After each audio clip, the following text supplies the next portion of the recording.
செவ்விலக்கியங்களில் சேயோன் செம்மொழி நிறுவனத்தில் பயிற்சி.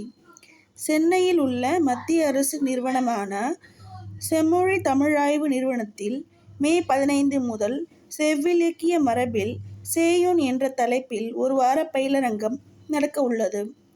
இது குறித்து அதன் இயக்குனர் சந்திரசேகர் கூறியதாவது: பழந்தமிழர்கள் இயற்கையோடு இயைந்து வாழ்ந்தனர்.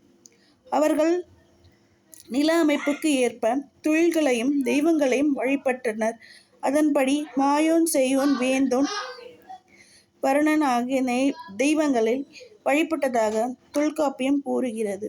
சேயோன் என்பதை செம்மையானவன், இளமையானவன், தலைவன், அழகன் அல்லது முருகன் என்ற பொருள்களில் அழைத்துள்ளனர். அதன் அடிப்படையில் முருகாற்றுப்படை உள்ளிட்ட நூல்கள் எழுதப்பட்டுள்ளன. முருகன் வழிபாட்டில் வெறியாடுதல் உள்ளிட்ட பல்வேறு தகவல்களை அகநானூறு, புறநானூறு, பரிபாடல், நற்றிணை, ஐங்குறுநூறு, மலைபடுகடாம் உள்ளிட்ட இலக்கியங்கள் கூறுகின்றன. இவற்றில் புலமை பெற்ற அறிஞர்கள் தமிழ் செவ்விலக்கிய மரபில் சேயோன் என்ற ஒருவார பயிலரங்கை நடத்த உள்ளனர். இதில் பழந்தமிழகத்தில் சேயோன் வழிபாட்டு மரபு குறித்த ஆய்வுகளில் ஈடுபடும் மாணவர்கள் பங்கேற்கலாம். விருப்பமுள்ளோர்